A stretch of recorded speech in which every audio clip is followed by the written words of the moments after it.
오늘도 클릭해주셔서 감사합니다. 구독과 좋아요 부탁드립니다.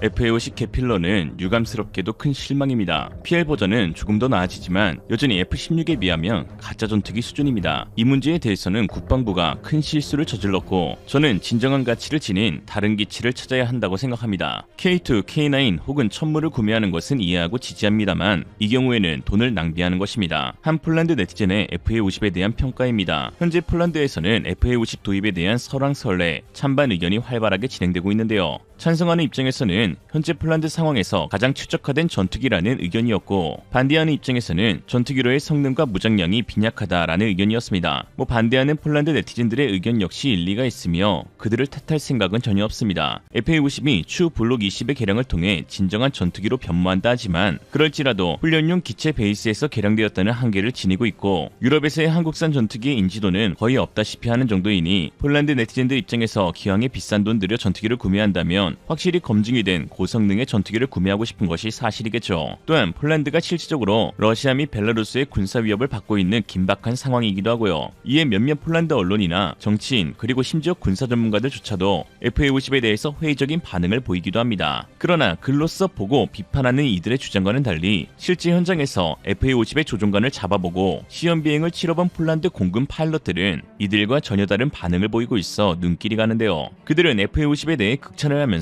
심지어 한국산 전투기에 대해 높은 신뢰로 인해 KF-21까지 기대된다라고 말하는 정도입니다. 바로 한국에서 FA50 전환 교육 훈련을 받고 있는 스톨라렉 소령과 바르토슈 구와 소령, 파베오 무어지코스키 대위 등 4명의 폴란드 공군 조종사들이었습니다. 스톨라렉 소령은 FA50의 비행 범위와 가능성은 기대를 뛰어넘었다며 굉장히 인체공학적으로 설계되어 있고 내부에도 정보들이 많이 있어서 조종사들이 더 수월하게 임무를 수행할 수 있도록 도와줬다라고 평가했습니다. 무어지코스키 대위는 FA50은 항공기 컨트롤 시스템이 전체적으로 되어 있다는 게 폴란드에서 운용 중인 미그29와의 큰 차이라고 부연했습니다. 이번 교육훈련 중 총 11번의 소티 비행훈련 땐 뒷좌석에 우리 공군 교관이 그리고 앞좌석엔 폴란드군 조종사들이 각각 앉았고 이들은 직접 조종관을 잡아 비행한 것으로 전해졌는데요. 특히 이와 관련 스토라렉 소령은 새로운 비행 기술을 배웠을 뿐만 아니라 한국 문화를 새로 배울 수 있는 기회들이 많았다며 한국 교관들과 끈끈한 우정을 쌓았다고 고마움을 표했습니다. 그는 폴란드와 한국은 차이도 있지만 역사와 문화, 세상을 바라보는 시선 등 비슷한 점이 더 많은 것 같다며 추후 무기 도입이나 상호 국가 간 훈련 또는 방어적 군사 협력까지 다 잘 되었으면 좋겠다라는 바람을 전하기도 했습니다. 이처럼 일부 폴란드 네티즌이나 군사 전문가들의 비판과는 달리 실제로 FA50을 탑승해보고 비행까지 마친 공군 조종사들은 입을 모아 굉장히 훌륭한 기치라며 극찬하고 있음을 알 수 있는데요. 일각에서는 한국 언론과의 인터뷰여서 립서비스일 뿐이라며 평가절하하는 의견들도 있지만 이들뿐만 아니라 폴란드 현지 매체와의 인터뷰에서 무려 8,000자 넘게 FA50에 대한 칭찬과 그 비판에 대한 반박 인터뷰를 진행한 또 다른 폴란드 공군 파일럿도 있습니다. 지난 6월 10일 폴란드 공군 장성이자 F-16 전투기 파일럿인 이레네우스 노박 장군은 FA50에 대한 비판 여론에 대해 반박하는 인터뷰를 진행했는데요. 그동안 많이 답답하셨는지 이번에는 강도 높은 어조와 함께 무려 8,000자가 넘는 단어로 FA50 필요성에 대해 강조하였습니다. 주요 내용만 딱 골라서 살펴보겠습니다. FA50은 폴란드 공군의 근접 항공 지원과 공대지 임무에 주로 사용될 것입니다. 현재 F-16에서도 사용되는 제이담 GBU-38 같은 GPS 유도 폭탄이 사용되고 스나이퍼 타겟팅 포드를 통해 조준되는 GBU-12도 사용될 것입니다. 오히려 FA-50에 탑재된 장비는 F-16에서 사용되는 장비의 부족을 보완할 수 있죠. 게다가 우리는 한국형 GPS 유도 폭탄인 KGB를 도입하는 것에 매우 진심을 다하고 있습니다. 이 폭탄은 500파운드의 중량을 가지며 비행 중 전개되는 날개를 가지고 있어 무려 70에서 80km 거리에 있는 대상을 공격할 수 있습니다. FA-50의 임무 중 70%는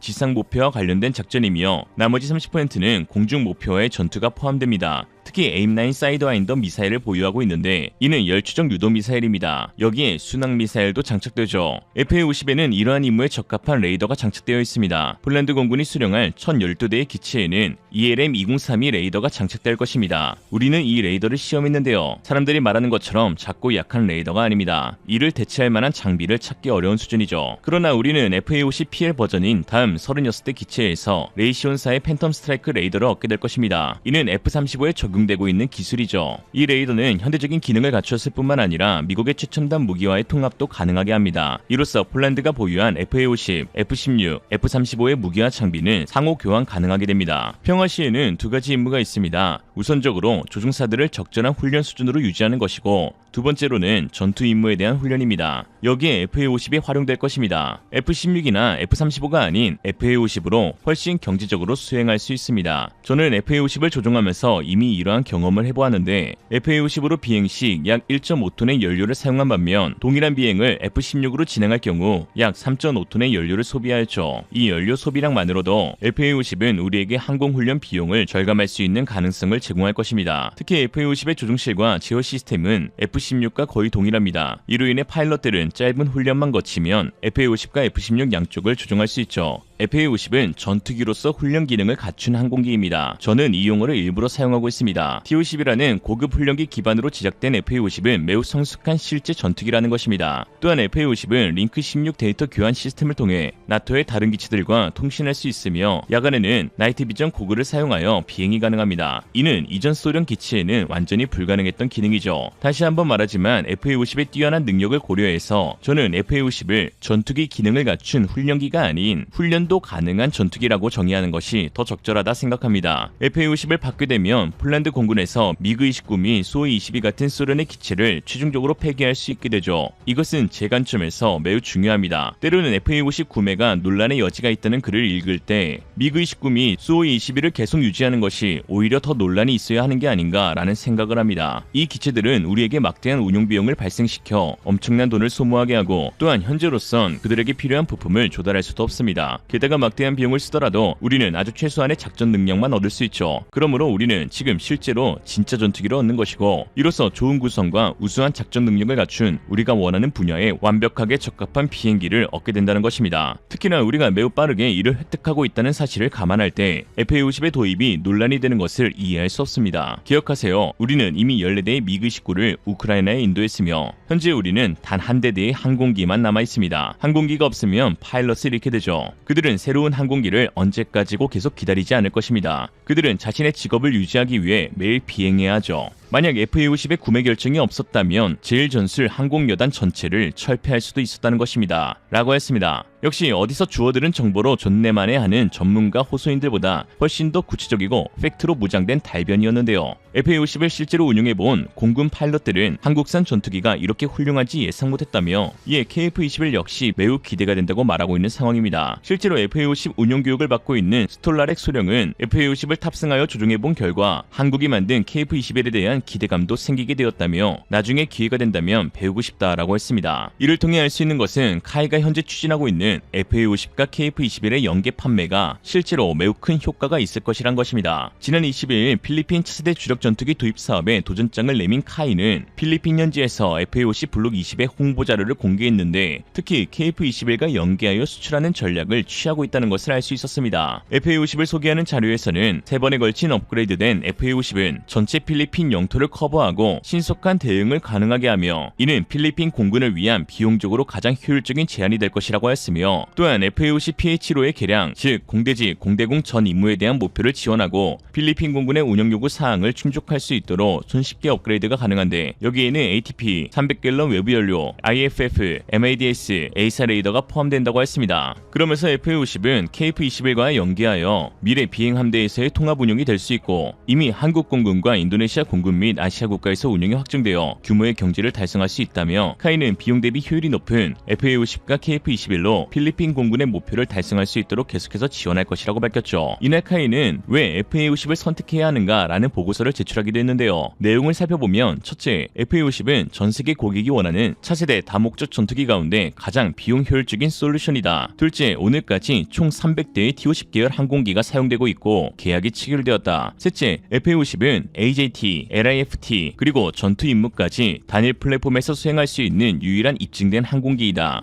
넷째, FA50은 최신 디자인 컨셉과 철학을 바탕으로 현대 전투기를 위한 가장 최적화된 훈련 솔루션을 제공할 수 있다. 다섯째, FA50의 종합 GBTS는 훈련 효율을 극대화하고 실제 상황과 똑같은 훈련 환경을 구현하여 시간을 절감시킬 수 있다. 여섯 번째, FA50의 향상된 전투 능력은 고객들에게 유연한 운영을 위한 더 많은 선택지를 제공한다라고 했죠. 그러면서 역시 왜 KF-21을 선택해야 하는가도 설명했는데요. 카이가 전세계 대상 판매 전략으로 어떠한 메리트를 강조하고 있는지 알 수 있는 부분입니다. 카이는 KF-21에 대해 경제성을 갖춘 진화된 차세대 파이터로 5, 6세대로의 성능 개량이 가능한 진화 플랫폼을 채용하였고, 특히 동급 기체 가운데 가장 저렴한 사이클 비용을 지니고 있다고 강조했는데요. 그러면서 유연한 수출 통제를 기반으로 맞춤형 항공기를 구성할 수 있고 고객의 취향에 따른 다양한 무장을 통합할 수 있다고 했습니다. 또한 지속적인 산업 협력이 가능하므로 고객과의 장기적인 파트너십 구축 및 고객의 역량과 환경을 고려한 솔루션을 제공할 수 있다고 했죠. 특히나 한국산 무기의 가장 큰 장점 중 하나로 빠른 납기를 빼놓고 말할 수 없습니다. 올해 하반기 폴란드가 계약을 체결한 지 1년 만에 12대의 FA50 전투기가 폴란드로 인도됩니다. 전 세계 어느 항공사도 해내지 못하는 어마어마한 속도인데요. 이미 1호기의 출고식은 지난 6월 7일 이루어졌고, 당시 브와샤크 국방부 장관은 FA50GF를 빠르게 출고할 수 있도록 항공기 개발과 생산 지원에 아낌없는 정성을 베푼 대한민국 공군과 폴란드 공군, 대한민국의 많은 국민들에게 감사의 마음을 전합니다 라며 빠른 납기에 대한 고마움을 전하였죠. 이러한 빠른 납기는 현재 군비 증강이 시급한 동유럽 국가들에게 매우 큰 의미가 있습니다. 막상 폴란드만 해도 F-16 전투기를 오매불망 5년 가까이 기다렸다가 단 한 대도 출고받지 못해 결국 FA-50으로 방향을 선회한 것인데요. KF-21의 양산이 내년부터 본격적으로 시작된다는 점, 그리고 FA-50의 생산 라인이 2배로 증설되어 앞으로 더 많은 물량을 생산할 수 있다는 점, 그리고 폴란드 현지의 카이 MRO 센터와 현지 제품 생산 능력이 확보가 되어 폴란드가 카이의 동유럽 허브가 될 것이라는 점에서 잠재 수출 물량은 더욱 늘어날 전망입니다.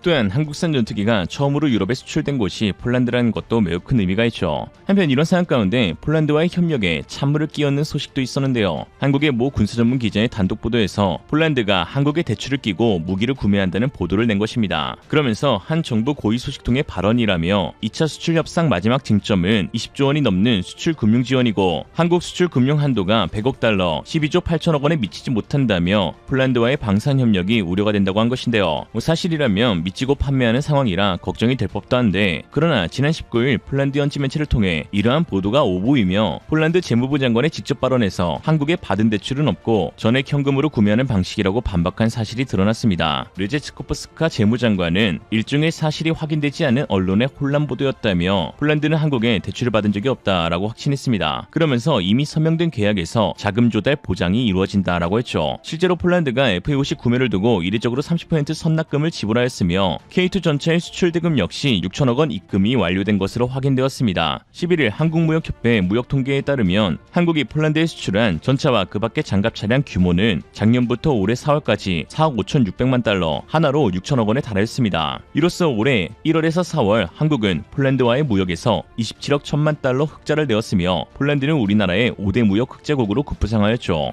우려와 달리 돈을 아주 잘 내고 있다는 것입니다. 특히 인도네시아가 4년이 넘도록 KF-21에 대한 8천억 원의 미납금을 지불하지 않고 있는 상황에서 폴란드의 이러한 빠른 납부는 상당히 고마운 것인데요. 국제사회에서 인도네시아의 막장 행태를 4년간 눈감아준 한국이라는 이미지를 악용할 수 있었겠지만 오히려 빠른 납기에 고맙다며 빠른 납부를 해주었으니 말입니다. 인도네시아에 당한 호구가 아니라 진정으로 신뢰할 수 있는 국가라는 이미지 쇄신의 무형 가치가 얼마나 크겠습니까? 역시 분탕은 분별을 분명하게 해야겠습니다. 오늘의 한 줄 평, 반대의 행보를 보이고 있는 폴란드와 인니, 반대로 뒤집힌 국기가 모든 걸 말해준다. 이상으로 리얼리즘이었습니다. 여러분의 생각은 어떠신가요? 현명하고 지혜로운 여러분의 의견을 지금 댓글에 남겨주세요. 감사합니다.